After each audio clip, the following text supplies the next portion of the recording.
দেখুন বন্ধুরা, আমি এখন একটা পটলের রেসিপি করব। তার জন্য এখানে আছে আমার 5টা 6টা কাজু আর কি কাজুগুলো আর চালমগজ, আর বেশি চালমগজ, এগুলো একটু পেস্ট করে নেব।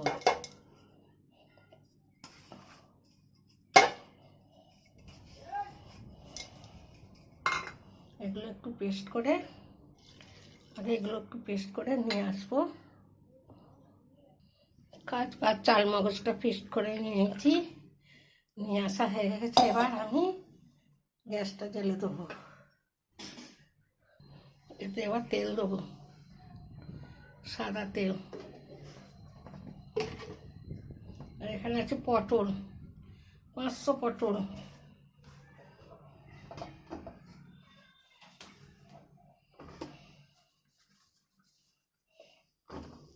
পটলগুলো আমি ধুয়ে আর কেটে রেখে দিচ্ছি।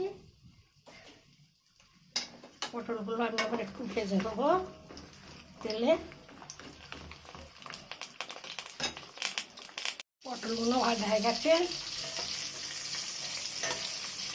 পটলগুলোকে আমি তুলে নেবো।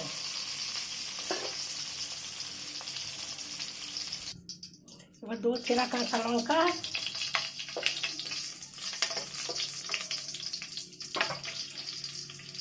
আর তারপর দেবো গরম মশলা, লবঙ্গ, দালচিনি আর ছোটো এলাচ। একটু ভেজে তারপর দেবো পেঁয়াজটা ভালো করে ভেজে নেবো। পেঁয়াজটা সুন্দর করে ভেজে তারপর আদা রসুনটা দেবো। এই পটলের রেসিপিটা আপনারা রুটি, ভাত, পরোটা সব কিছুতে খেতে পারবেন। এটা ভেজে নেবো। এবার দেবো রসুন আর দেবো আদা রসুনটা দিয়ে আবার একটু ভেজে নেবো।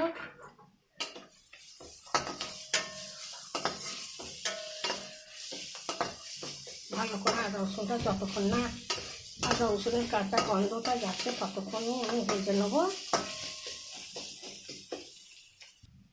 এবার দেবো চালমগজ বাটাটা দিয়ে দেবো, কাজু আর চালমগজ বাটাটা দিয়ে দেবো।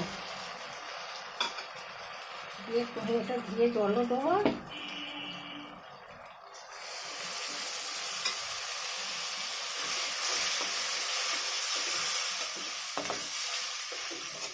এতে এবার দেবো চিনি,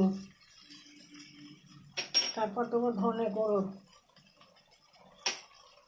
তারপর দেবো অল্প একটুখানি লঙ্কা, তারপর একটুখানি হলুদটা আবার একটু ভেজে নেবো, কষে নেবো।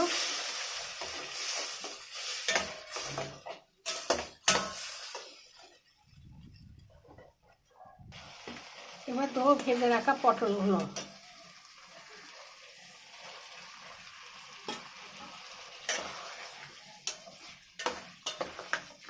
পটলগুলো দিয়ে আস্তে আস্তে এগুলোকেও ভালো করে কষে নেবো।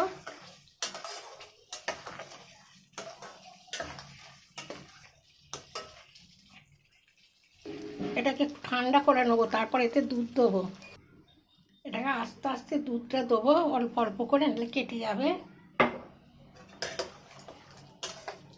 দুধটা দিয়ে মিশিয়ে নেবো, তারপর গ্যাসটা আবার জোর দেবো। এটাকে ঠান্ডা করে নিচ্ছি।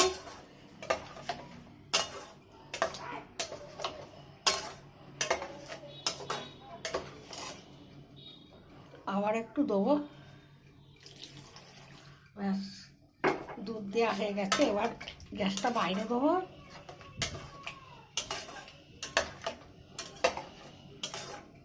এটাকে ফুটিয়ে নেবো।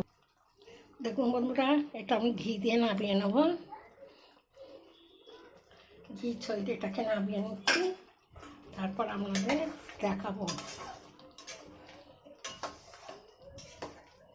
এই রেসিপিটা ভালো লাগলে লাইক, শেয়ার, কমেন্ট করে দেবেন। আর ফেসবুক থেকে দেখুন বন্ধুরা, আমার দুধ পটলটা রেডি হয়ে গেছে।